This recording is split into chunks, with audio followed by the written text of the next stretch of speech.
guys, welcome back to my channel. Today we have The Dragon's Promise by Elizabeth Lim. This is the second book to the Six Crimson Cranes. This one was a just wowcher. I'm on holiday, so I have read these quite quickly, so I'm butchering these.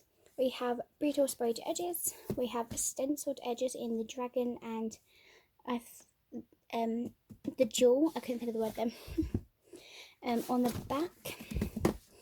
And it says, a dragon's kingdom, a star-crossed love, and a cursed pearl with the power to mend the world or break it. So when you open it up, you see that the book has been signed by the author, if I can actually get to the page. And by the author, and check this out. Look at this map, guys. Look at the map. Isn't that beautiful?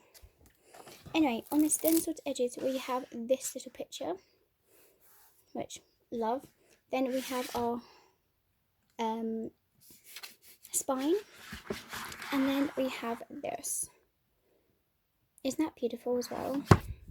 Fairly always does amazing book covers, and I love it.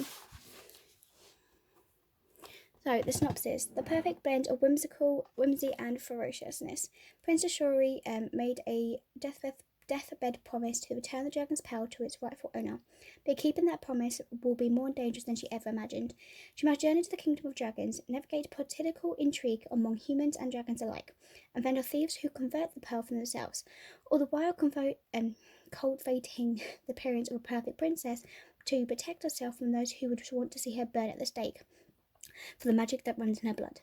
The pearl itself is no ordinary cargo. It thunders with violent power, jumping to Shuri's aid 1 minute and betraying her the next, threatening to shatter her family, to sever the thread of fate that binds her to her true love. It will take every ounce of her strength Shuri can muster to defend the life and the love she fought to win. This is amazing, but I'll say right now, this is going to be some spoilers. The Dragon Promise picks up right after the cliffhanger in Six Crimson Cranes. So Shuri and Soryu, I can't say their names, I do apologize, have gone to the Kingdom of Dragons so Shuri can give the Dragon's pearl to the King of Dragons, so his grandfather. But Shuri doesn't really plan on handing him the pearl, as she promised her stepmother on her deathbed that she would return the pearl to its true owner. How she planned and escaped the consequences of not doing what she said she would do is a mystery to me. Of course, the king is not pleased with her refusal to hand the pearl over to him, and this results in a lot of back and forth where Shuri repeatedly believes that her newfound allies may or not have been or betrayed her.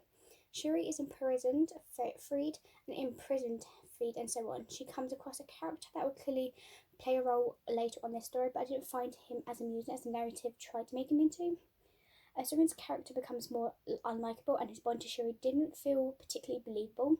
He confesses having feelings for her or something that affected, but Shuri loves Takan, so she turns him down. She does now and again seem to entertain the possibility of being with Soryu, with not any serious capabilities. For plot reasons, the two of them, of course, forced into an engagement. It would have been far more refreshing to have their relationship as strictly platonic as tried those YA novels, where we have two hot guys fall in love with the spunky, clumsy heroine. It's had a very superficial and off-page friendship. Here there was a weak attempt of giving her a positive relationship with a girl her age, but funny enough, their friendship is mostly regurgitated off-page because of plot reasons. After what I felt like forever, Shuri returns home and reunites with her beloved and her own family. Her brothers, who felt like some crucial element from one, they are given very few lines. A reminder of the book see Shuri and Takan travel from place to place in attempts to defeat the bad guy, and later on aided on a witty side character.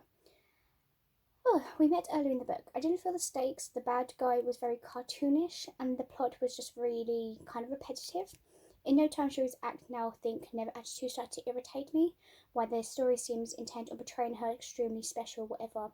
I did not feel that she was particularly memorable or unique character. I missed Aphrodite's the first book, as I hear that spellbinding magic is lost to some actions suspense.